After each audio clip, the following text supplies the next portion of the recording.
Boom rolled through the desert, not a sound but a shiver of fate, the kind that slides beneath a man's ribs and warns him the world has begun to change. Elias Ward felt it before he understood it, riding beneath a sky heavy with heat and sorrow. The land stretched empty around him, a place where hope thinned like breath in high wind. He had grown used to drifting through days with no destination, carrying a quiet ache he no longer named. Loss had carved him hollow, and he lived as a man who expected nothing gentle to return. His horse slowed. Elias looked down and felt the boom again, sharper this time, leading his gaze to a still shape near a dying sagebrush. A woman lay there, motionless, as if the desert had tried to swallow her whole. Ayanna, though he did not yet know her name, looked young, no more than 28, her dark hair tangled in sand, her spirit caught between this world and the next. Elias slid from the saddle, boots sinking into warm grit, and knelt beside her. Her skin burned with fever. Her breath barely rose. She seemed too fragile for the cruel place that held her. He touched her wrist.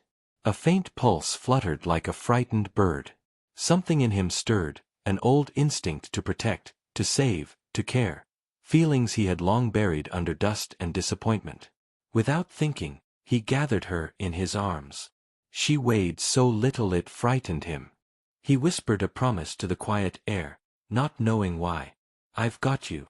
Then he carried her to his camp, each step pulling him deeper into a story he hadn't meant to enter.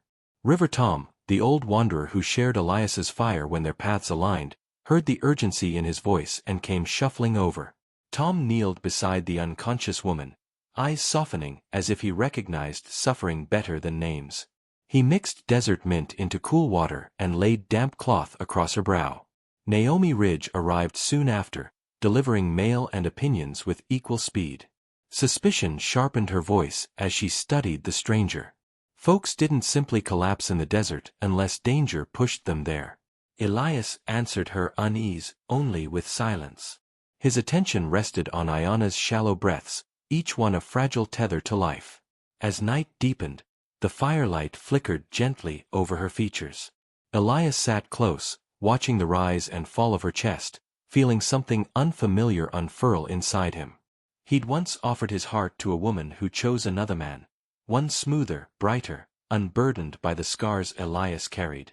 When she left, Elias built walls around the softer parts of himself. But now, sitting beside this near stranger rescued from death, he felt the faintest crack in that wall, like stone warming under morning sun. Hours passed. Ayanna stirred. Her fingers twitched first, then her eyes opened, dark, searching, disoriented. Elias leaned closer, offering steadiness without demanding understanding. She tried to speak. Only a single word formed, shaped by instinct rather than recollection: Ayanna. Her name, though her past remained hidden behind fractured memory. Fear shimmered through her gaze, a fear not of him but of something far beyond the campfire's reach. Elias spoke softly, telling her she was safe for now, letting his tone wrap around the words like a blanket. She relaxed, though uncertainty clung to her like desert dust. Naomi watched from the shadows, arms folded tight, while River Tom hummed an old tune meant to settle wandering spirits. Ayanna drifted again toward uneasy dreams, but just as Elias began to rise, her eyes snapped open once more, wide, terrified, suddenly remembering something the darkness had failed to erase. Her breath trembled. Her voice cracked like a branch under weight. "They found me." Boom rose again before dawn, not a sound but a trembling shift in the air, the kind that warns travelers that yesterday's peace has already died. Elias felt it while rekindling the embers of their small campfire, sensing an unseen presence moving somewhere beyond the canyon walls. Ayanna stirred near him, wrapped in his coat, her breath unsteady as if her dreams still carried her through the terror she could not fully name. When her eyes opened, she looked at Elias with a mixture of trust and dread, a quiet plea for answers she no longer possessed. He spoke softly, telling her she was safe for the moment, though he felt the fragile nature of that promise pressing against his ribs like an unspoken warning. She whispered that she remembered nothing clearly, only shapes, heat, and the echo of men calling her a traitor. Elias listened without pressing for more. He saw how her hands shook, how fear curled at the edges of her resolve, and he offered steadiness through silence rather than questions.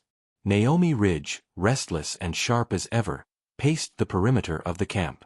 She muttered that bringing this woman along could doom them all, yet her voice softened whenever she glanced at Ayanna, betraying concern that contradicted her harsh words.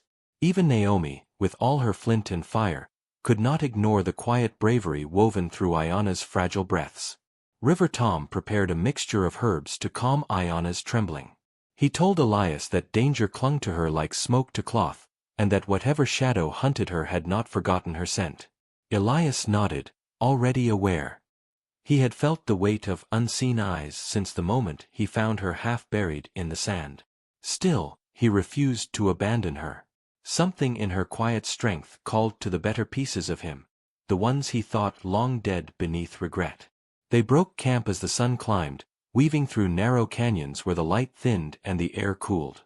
Ayanna walked beside Elias, her steps unsure but steadying with each breath she took in his presence.